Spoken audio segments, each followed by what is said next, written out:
así que cada pocos meses tengo algunas personas en Alemania que me envían diferentes cartas. Las compro a través de diferentes vendedores que prácticamente se especializan en esto. Y recibí algunas el otro día y pensé, ya sabes, me gustaría mostrarlas. Creo que lo pondré en Patreon o algo así, solo para revisarlas. Uso algunas cartas en mis videos, pero tengo otras sin abrir que traduciré. Y sí, obviamente muchas de estas están sin abrir, así que quien las envió simplemente cerró literalmente la tapa de la carta y luego las tenemos de alguna manera, lo cual es una locura. Así que las vamos a abrir juntos, revisarlas y ver qué dice. No sé si, ya sabes, podría ser algo terrible, podrían ser cartas normales, no lo sé. Pero obviamente porque son cartas alemanas, ¿sabes? Hay como un 80-90% de probabilidad de que la persona que las envió haya muerto. No lo sabes. Supongo que las abriremos juntos para ver qué dice.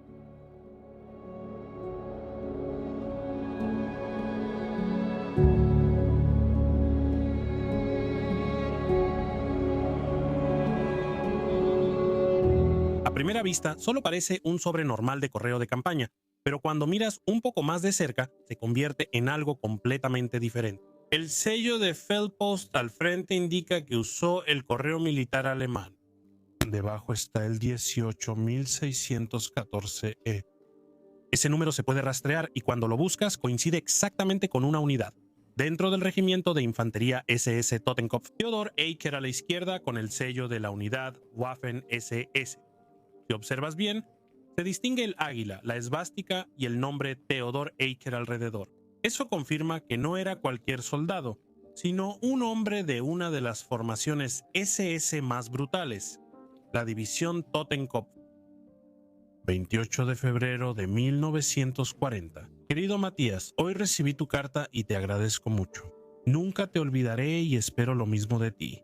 Espero que por ahora estés satisfecho con la pequeña foto. No imaginas cuánto deseo una foto tuya y aún más verte y hablar contigo en persona. Saldré en 8 o 14 días, quizá tú consigas permiso antes. Avísame cuando vienes y pregunta por mí en la puerta. Cuando vengas y digas que necesitas hablar conmigo urgentemente, seguramente encontrarás la manera. Ahora cierro para que mi carta aún te llegue. Gracias de corazón por tu hermosa tarjeta. Saludos de tu Trudy. La carta adentro está fechada en febrero de 1940, meses antes del matasellos.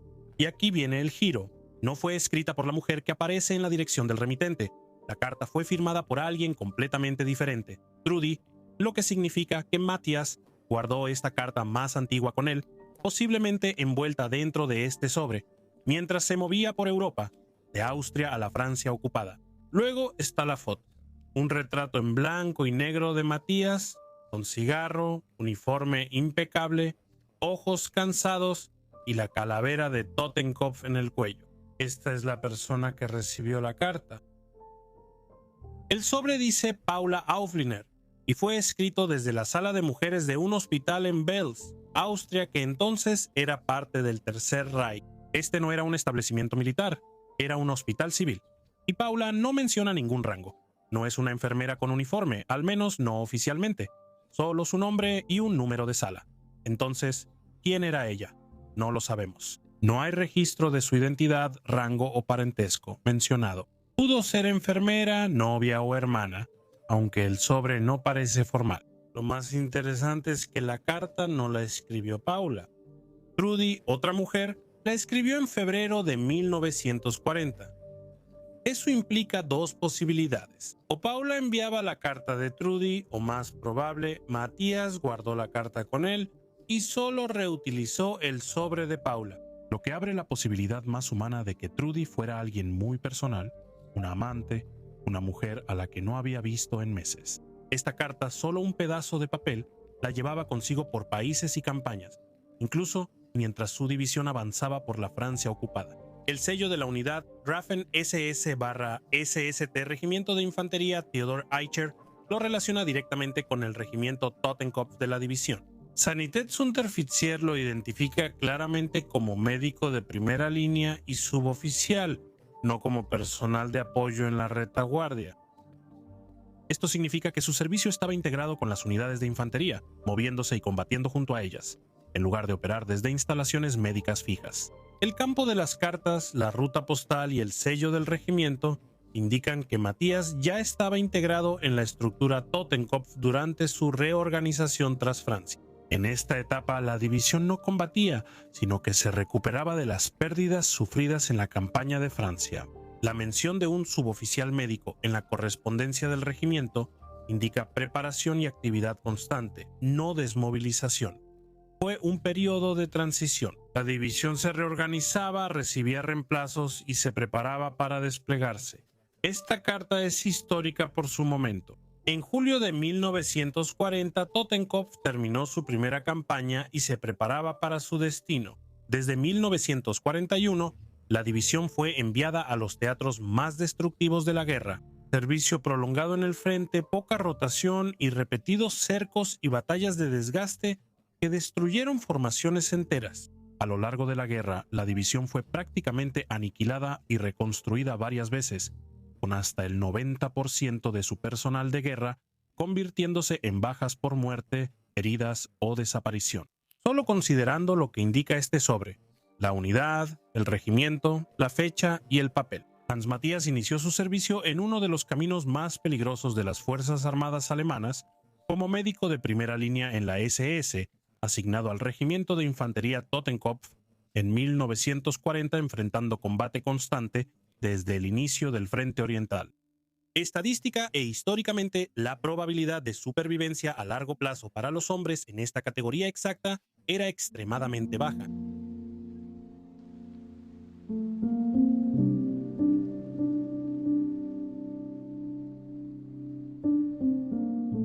Muy bien, aquí tenemos otra carta original de Feldpost. Gefreiter era un rango bajo, similar a soldado de primera, no un oficial, solo un soldado regular. El Feldpost 23388D servía para enviar correspondencia por el sistema postal militar.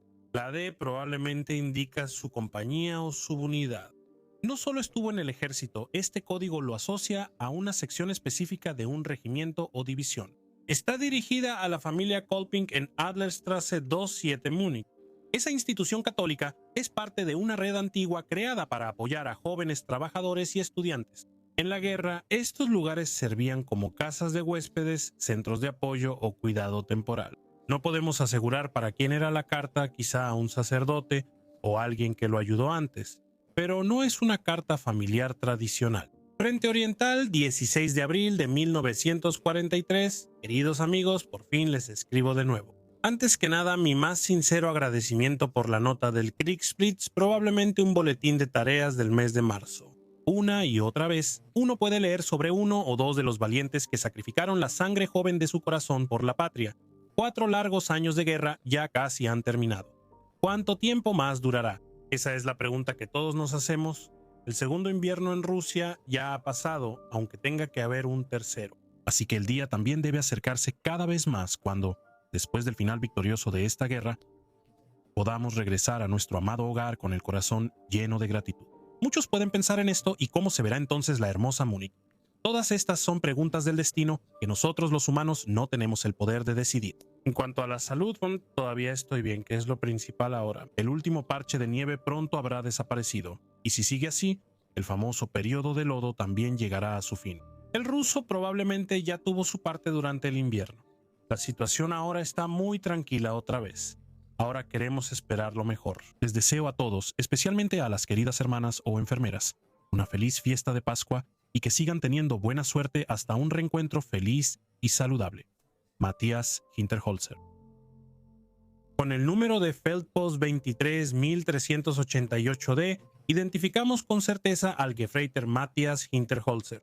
Él pertenecía a la tercera compañía del Regimiento de Granaderos 19 de la séptima División de Infantería del Ejército Alemán, no de las SS, y aquí se vuelve más personal. La séptima División de Infantería fue una formación bávara creada y acuartelada en Múnich.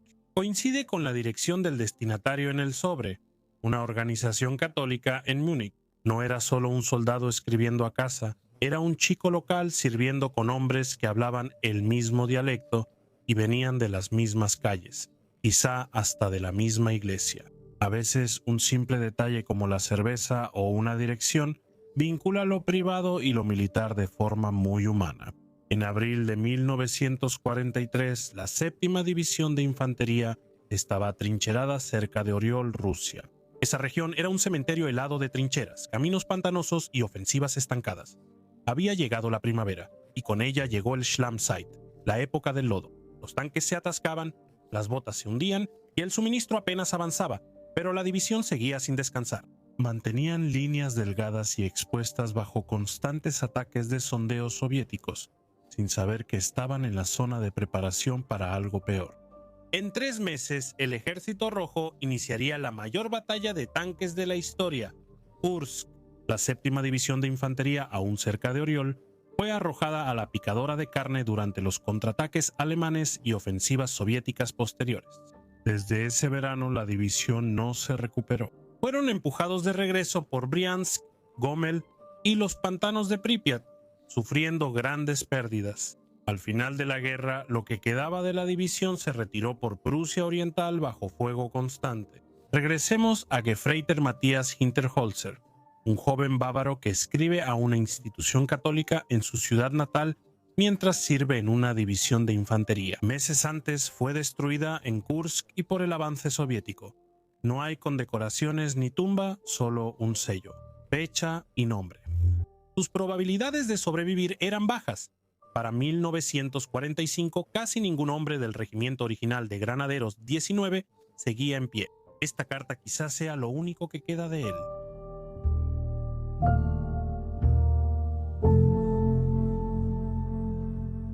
Aquí tenemos otro tipo de carta, no enviada a un médico ni a un soldado endurecido. El nombre aquí es Wolfgang Anger, probablemente abreviatura de Wolfgang.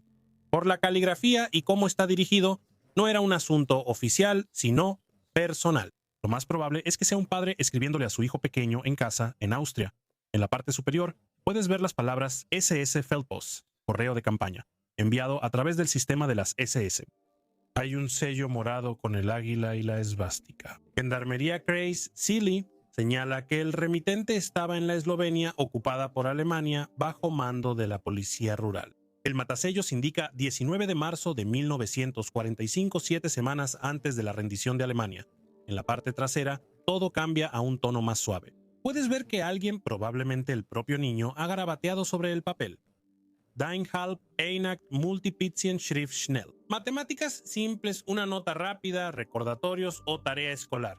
Solo un niño usando el sobre de su padre como borrador, eso lo hace diferente. Esto no fue escrito en una trinchera, sino por un padre lejos de casa intentando mantener su humanidad mientras el mundo colapsa. Elge, 18 de marzo de 1945. Mi querido Wolfgang, mi querida Trudy, ya son las 4 de la tarde y otra vez es domingo. Acabo de remendar mis calcetines. Ahora quiero escribirles y platicar. No sé cuándo recibirán esta carta porque hoy la línea de tren fue dañada otra vez por aviones. Niños, cuídense de los aviones y vayan a casa rápido. Saben lo fuerte que disparan. Hoy le escribí a mamá. Espero que reciban las cartas al mismo tiempo, de lo contrario, alguno de ustedes podría quedarse sin carta. Mis hijos, pronto será tiempo de trabajar en el jardín otra vez, y mamá necesitará su ayuda. Pueden llevarse la hierba aquí, ya empezaron a cavar porque ya no hay nieve. Mientras trabajan en el jardín, siempre deben cuidarse de los aviones aquí. Vienen muy bajo por detrás y disparan. Ya he enviado 3 paquetes de huevos, espero que los hayan recibido. Alimentar a los animales pronto será muy difícil. No podrán mantener las aves mucho tiempo más. La comida se volverá muy escasa. Probablemente tendrán que comerse las aves en algún momento. Puede que no les guste, pero no se puede evitar. Hijos, estos no son tiempos fáciles. A veces tendrán hambre y mamá tendrá poca comida, así que deben comer todo, aunque no sepa bien. Mi viejo señor, tu hijo Wolfie, ¿estudias bien? Haz tu tarea con orden y aprende bien las tablas. Eres un buen chico, apoya a mamá y mantente firme. Tú también, mi Trudy. Pronto serás escolar y ya puedes ayudar a mamá con tareas pequeñas. Si la apoyas, tendrá más tiempo para jugar y cantar contigo. Cuando regrese, ambos ya habrán crecido. Espero ver a mis hijos grandes. Será un momento hermoso. El tren que me lleve a casa irá muy lento para mí, pero hasta entonces mucha agua pasará por el valle de Enns. Pórtense bien por mí hasta que regrese y siempre obedezcan a mamá como debe ser. El domingo pasado los entendí bastante bien por teléfono. La próxima vez hablaremos un poco más. Mamá solo tiene que llamar. De todos modos, casi siempre estoy en casa. Es tan maravilloso cuando puedo escucharlos por teléfono. No es raro que podamos hablar estando tan lejos. Solo unas líneas para mamá. Nuestro correo es muy lento, ¿verdad? Lamento lo de los chícharos secos. Espero que lleguen. ¿Recibiste mi tarjeta de racionamiento para fumadores? No me envíes tabaco, por favor. Aún tengo algo y mañana llegará más. No lo regales fácilmente. Mamá, Wolfie y Troudy. Muchos besos de su padre. Esta carta fue escrita el 19 de marzo de 1945, apenas 7 semanas antes del final de la Segunda Guerra Mundial. Fue enviada desde Chile, ahora Chelia en Eslovenia, por Inanger. Él no era un soldado en el frente, era un padre, un esposo y un oficial de policía que servía en la gendarmería rural.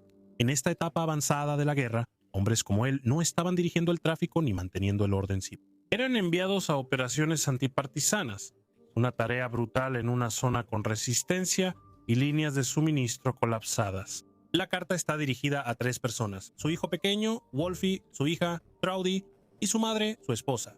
La envió a Schladming, un pequeño pueblo alpino en el centro de Austria. Esa dirección es importante. Nos dice que probablemente había enviado a su familia a un lugar seguro. En 1945 pueblos como Schladming estaban alejados de bombardeos y del frente oriental. Inanger permaneció en los Balcanes ocupados, defendiendo una guerra perdida. Su carta muestra afecto común. Le pide a su hijo que estudie, aprenda las tablas y sea fuerte por su madre. Le dice a su hija que pronto podrá ayudar en casa, y así su madre tendrá más tiempo para jugar y cantar con ella. Le inquieta la falta de comida, el hambre, las aves que podrían comer y qué cocinará su madre. Sobre todo sueña con regresar, imagina el viaje en tren a casa y piensa en cuánto habrán crecido los niños. Pero detrás de cada línea está la sombra de la realidad. En marzo de 1945, Eslovenia era un frente en colapso. Los partisanos atacaban cada día, los soviéticos avanzaban desde el este y las fuerzas alemanas en los Balcanes se retiraban en el caos. Unidades como la de Inanger, policías locales en la retaguardia, fueron de las últimas en retirarse. Varios quedaron aislados, algunos capturados por partisanos y otros desaparecieron. No sabemos qué pasó con Inanger, no se sabe su destino, pero sí dónde y cuándo estuvo y lo que hizo. Decidió enviar cartas a su esposa, hijo e hija, sin amargura ni violencia, solo un instante de humanidad en los últimos días de un mundo colapsando. Tal vez esto sea lo único que quede, la voz paterna guardada en tinta.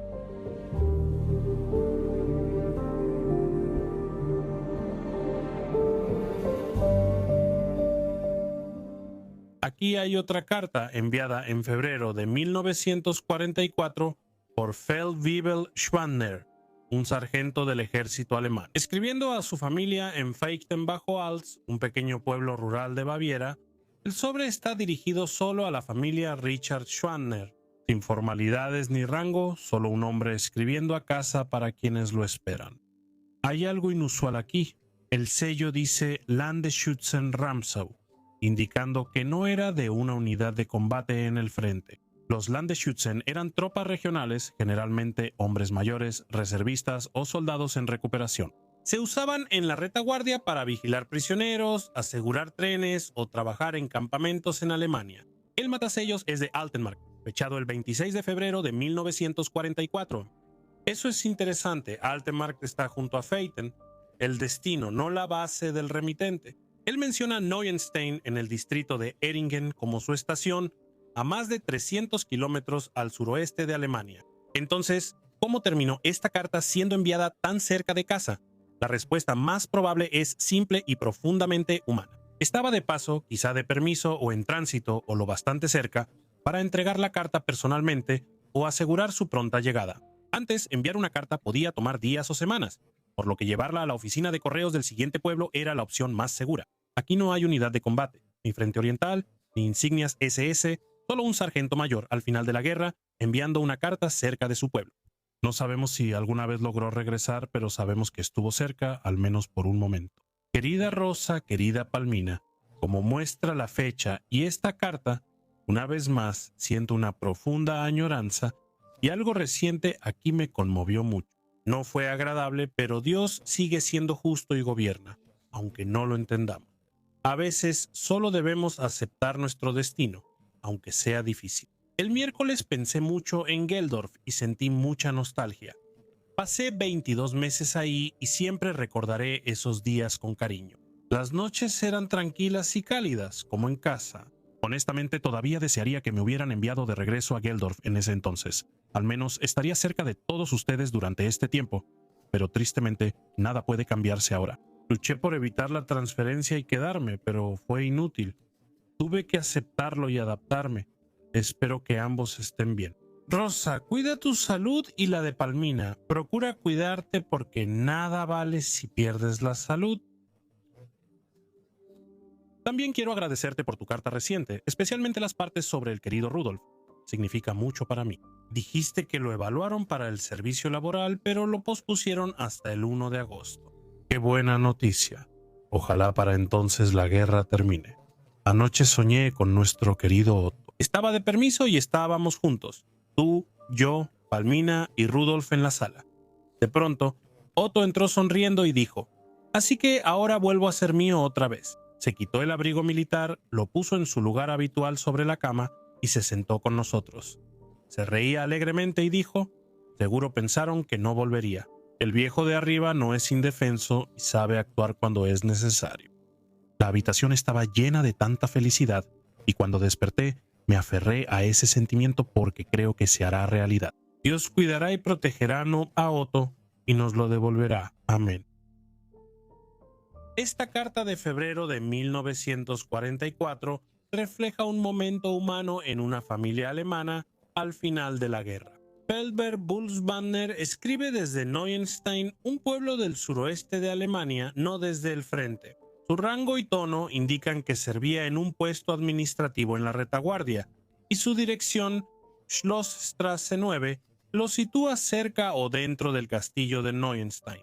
En la guerra, autoridades locales y la Wehrmacht usaron partes del castillo. Probablemente como suboficial superior, estuviera asignado ahí en un puesto de apoyo o coordinación. Aunque está a salvo, el peso emocional de la guerra se percibe en cada línea de su carta. En la segunda página, comparte una pequeña buena noticia. Rudolf fue exento del servicio laboral hasta el 1 de agosto, escribe: «Ojalá para entonces la guerra ya haya terminado». Esa frase muestra la esperanza silenciosa y desesperada de un padre, pero equivocada, pues la guerra no terminó en agosto. Para entonces, los aliados ya habían desembarcado en Normandía. El frente oriental colapsaba y jóvenes como Rudolf eran lanzados al caos de 1944.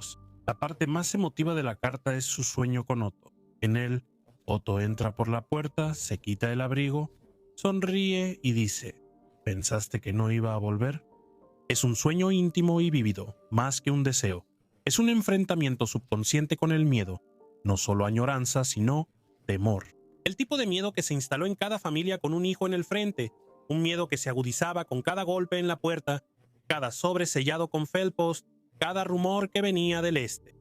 El sueño es un claro mecanismo emocional de afrontamiento, una esperanza frágil de que Otto aún estaba vivo. No sabemos con certeza quién era Otto, hijo, hermano o tal vez amigo cercano de la familia. Pero la forma en que el padre escribe sobre él y la manera en que lo menciona junto a sus hijos y su esposa hace muy probable que Otto fuera su hijo mayor, que ya estaba sirviendo en el ejército, posiblemente en el frente oriental. Sobre Wagner, quien escribió la carta, no sabemos con certeza qué pasó. No estuvo en el frente y quizás sobrevivió, pero su tono es resignado. Él sabe que el mundo a su alrededor se está derrumbando lenta e incontrolablemente. Él sueña con la paz, escribe sobre su hogar. Se aferra a las alegrías simples, las noches cálidas en Geldorf, manzanas en un paquete, un niño estudiando sus tablas de multiplicar. Esta carta quizás sea lo único que quede de él. Unas páginas con letra cuidadosa muestran sus miedos, esperanzas y deseo de unir a su familia, aun cuando todo a su alrededor se desmoronaba.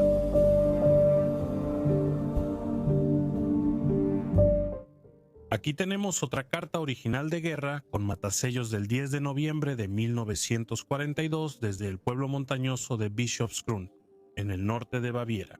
Está dirigida a Annelies Haut, quien vive en la casa Farr. la rectoría de Unternesselbach, una pequeña comunidad rural en Franconia Media. Caspar ya revela lo esencial sobre la destinataria. Esta carta fue enviada al hogar del pastor protestante local.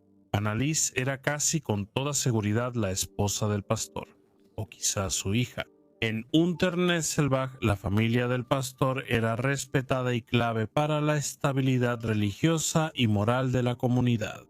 Rezaban por los heridos, consolaban a las madres en duelo y acompañaban a los aldeanos cuando llegaban telegramas del frente. El sobre tiene 2 estampillas de 6 fénix con la imagen de Hitler y fue sellado a las 6 p.m. al anochecer en Bischofsgrün. En ese entonces, el pueblo era conocido por sus lazaretos, hospitales militares y casas de convalecencia. Varias posadas y balnearios se usaban para alojar soldados en recuperación o evacuados. Desconocemos el remitente, pero la ubicación da pistas. Quien haya escrito esta carta probablemente estaba recuperándose de una enfermedad o heridas, o tal vez visitando a alguien que lo estaba. Podría haber sido un soldado, un familiar o incluso un exfeligrés, comunicándose a distancia, escribiendo a la esposa del pastor con gratitud, noticias o preocupación. Y luego está la fecha, noviembre de 1942. Cuando se envió esta carta, la guerra empezaba a cambiar.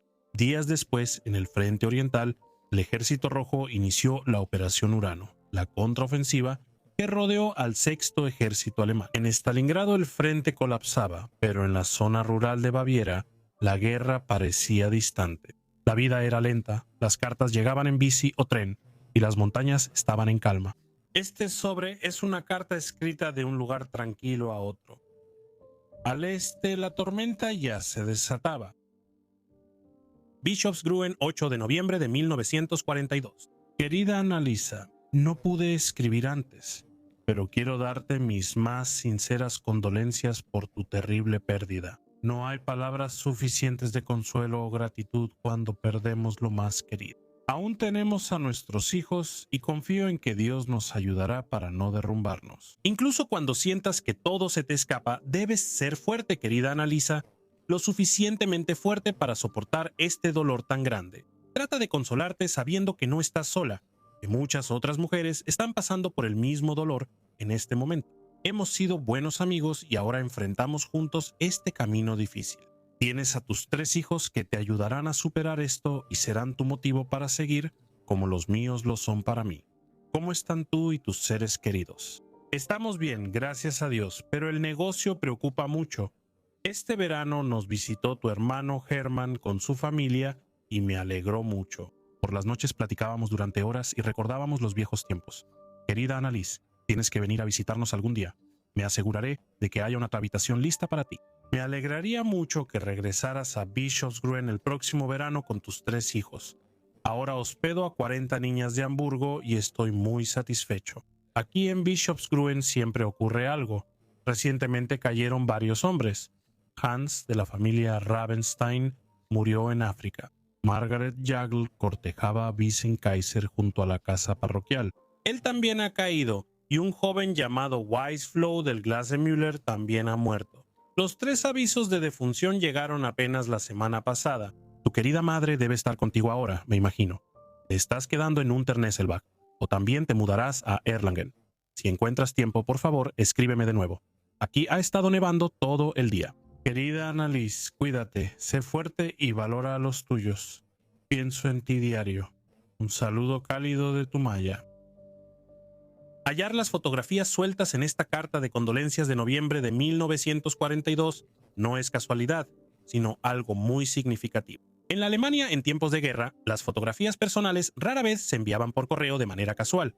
Se guardaban en carteras, chaquetas, cajones de noche, o solo se enviaban cuando su devolución era importante. El que estas fotos se incluyeran con una carta de simpatía por un gran golpe del destino sugiere fuertemente que están ligadas a la pérdida. Maya aborda temas del entorno y escribe desde Bischofsgrün, un pueblo de montaña famoso en la guerra por sus lazaretos y hospitales militares.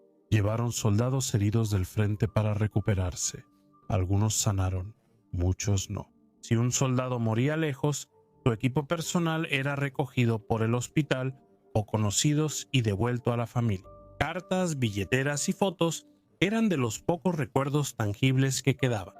La explicación más probable es que esas fotos eran del esposo de Annalise, quien pudo haber sido herido y enviado a Bischofsgrund, donde Maya podría visitarlo o encargarse de sus asuntos. Si él murió allí, estas imágenes pudieron haber sido encontradas entre sus pertenencias y guardadas por Maya para que pudieran ser devueltas a su viuda. Esta era una práctica común. Las fotos eran lo más valioso para un soldado, y devolverlas era un último acto de dignidad. La otra posibilidad es que las fotos tengan que ver con los hijos del vecino, cuyos fallecimientos acababan de anunciarse.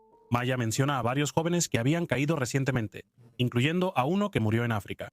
En comunidades rurales unidas se compartían fotos para que las familias recordaran a hijos fallecidos lejos. En este caso, las imágenes pudieron haber servido como memoriales, una forma de darle rostro a nombres que de otro modo desaparecerían en las listas de bajas. La tercera opción es más íntima y probablemente la más dolorosa. Pueden ser fotos de años pasados, más felices, del esposo de Annalise cuando estaba sano, relajado y vivo. Maya escribe sobre intercambiar recuerdos y el peso del duelo compartido por mujeres en Alemania. Enviar estas fotos pudo ser su forma de recordarle a Annalise cómo murió su esposo y quién era, antes de que la guerra lo redujera a un telegrama y una tumba. La foto de los dos soldados en las escaleras es inquietante. No posan como héroes, ni marchan o saludan. Están de pie de forma casual y relajada, como si ese momento fuera ajeno a la guerra. Sus rostros tranquilos. Nada en la imagen sugiere urgencia, miedo o muerte. Y sin embargo, estamos interpretando esta imagen a través del lente de la pérdida. Uno o ambos hombres pueden estar muertos. Cuando la foto llega a Annalise, ese contraste es la tragedia. La foto muestra un momento cuando había futuro. La carta indica que ya no existe. Estos no son soldados anónimos congelados en el tiempo, probablemente son los mismos hombres por los que Annalise está de luto. Hombres que estuvieron en las escaleras, rieron, esperaron y creyeron volver a casa. Al colocarse en el sobre, estas fotografías dejaron de ser solo imágenes imaginarias y se volvieron reliquias, testigos y prueba de que alguien vivió. Fue visto y amado. Para Annalisa, abrir esta carta no habría sido solo un acto de lectura, habría sido un acto de duelo, desplegando el papel, tocando rostros y enfrentando la distancia irreversible entre la memoria y la realidad. Esto es lo que hace que el sobre sea tan poderoso. No solo lleva palabras de consuelo, lleva el pasado mismo, devuelto a una viuda en silencio.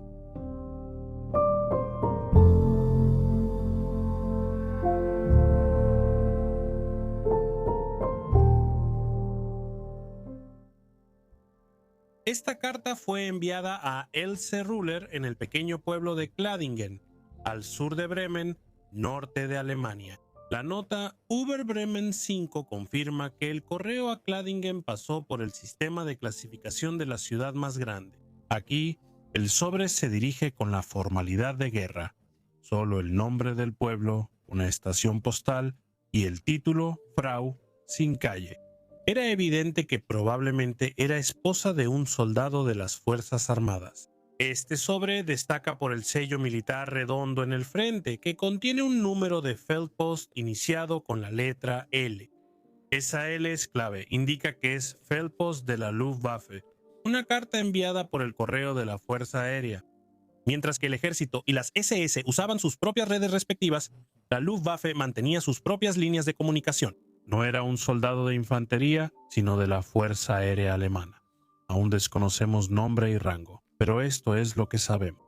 Para cuando se envió esta carta, la Luftwaffe ya estaba siendo sobreexigida. Con el avance de la guerra, el personal de la Luftwaffe trabajaba en aeródromos, logística, baterías antiaéreas, comunicaciones y apoyo terrestre, lejos de casa, frente oriental.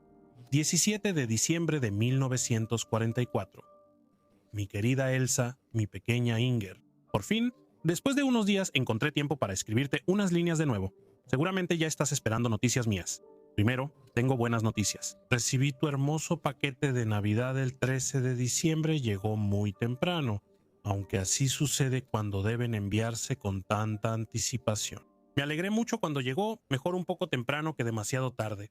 Estoy guardando un pedazo de pastel para Navidad, por si acaso no hay nada más. Sabe muy bien. No te molestes por no agradecerte antes, ha sido caótico. Quise avisarte tan pronto como pude. Seguro ya sabes por qué no escribí. Nos volvieron a mover. Eso ocurrió la noche del 14 de diciembre. Estaba totalmente oscuro. Imagina lo cómodo que fue. Lo mejor fue después. Estuvimos todo el día en la rampa de la estación y hasta la noche nos subieron al tren, ya en total oscuridad. El ferrocarril no estaba listo y no trajeron los vagones. Nada funciona bien. Ahora estamos a 50 kilómetros al sureste de Litzmannstadt en un aeródromo. Como siempre, al llegar no hay nada. Te dejan en un campo abierto y listo. Una semana antes de Navidad nos dieron una tienda terminada para 12 hombres. Por pura casualidad encontramos una caseta de construcción cerca que nos permiten usar. Así que ahora, al menos, podemos construir un poco e intentar mantenernos calientes. Aún así, no vamos a pensar mucho en celebrar la Navidad este año. Simplemente es demasiado miserable. Aquí afuera las cosas están cada vez peor. Lo único que nos falta ahora es una gran pila de nieve y entonces sí tendremos el paquete completo. Ya está haciendo bastante frío, pero para ser honesto, eso es mejor que la lluvia. Al menos tus botas se te mantienen limpias. Ojalá este lío termine pronto, aunque ya lo hemos dicho antes. Ahora el correo también se pausará hasta que lo envíen a la nueva dirección. Las cosas escasean, pero llegaron tus paquetes. ¿Cómo va todo en casa? Ojalá bien, ya tienes agua en el sótano otra vez. Seguramente es por la lluvia fuerte que se filtra por la pared. Bajará cuando disminuya el nivel del agua subterránea. Querida Elsa, termino por ahora. Son las 3 de la mañana. Pronto escribiré más. Cuídate y ánimo. Cariñosos saludos y besos de tu esposo y padre Ricardo. Al final de este viaje, a través de cartas dispersas en el tiempo, lugares y corazones, nos queda una inquietante verdad. No de combate ni carnicería, sino algo más silencioso y duradero.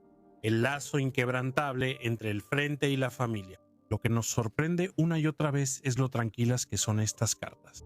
Incluso cuando se escribieron desde campos cercanos a Aural, pistas cerca de Watts o en semanas previas al colapso, en Eslovenia casi no hablan de violencia ni mencionan la muerte, y no es casualidad. La mayoría de los soldados alemanes, sin importar su rango o rama, ya fuera en las SS, Luftwaffe o Wehrmacht, tomaron una decisión no expresada. Al escribir a casa, no carguen a la familia. Sus madres hacían fila por pan y sus esposas criaban hijos en ciudades bombardeadas. Sus hijos e hijas estaban creciendo sin ellos, así que lo último que cualquier soldado quería era añadir miedo a su sufrimiento. Por eso suavizaban la verdad. Hablaban de nieve, no de sangre, de calcetines, no de muerte, de cumpleaños perdidos, no de compañeros en tumbas. Bromeaban sobre la mala comida, compartían sueños, mencionaban a viejos amigos y siempre enviaban su amor. El silencio es revelador. Tras cada carta había un censor leyendo y revisando, pero el escritor tenía más poder. Él callaba no por obediencia, sino por amor. Y aún así, si lees entre líneas en la forma en que un hombre describe el frío, o cuánto tiempo ha pasado desde que llegó la última carta, o lo silencioso que está todo por la noche, puedes escuchar la guerra de todos modos, no en lo que está escrito, sino en lo que no está. Y luego está el sistema de correo. ¡Qué máquina increíble! Durante la guerra, el Servicio Postal Militar alemán enviaba más de 2.000 millones de artículos Feldpost al año. Desde Rusia hasta el norte de África, de búnkeres a ciudades ocupadas, millones de cartas y paquetes cruzaban el continente cada día. Y de alguna manera, asombrosamente, la mayoría de ellos llegaban a su destino. En medio del caos, donde las vías del tren eran bombardeadas y los caminos estaban llenos de cráteres, donde las unidades se movían constantemente y los pueblos cambiaban de manos de la noche a la mañana, el correo seguía moviéndose.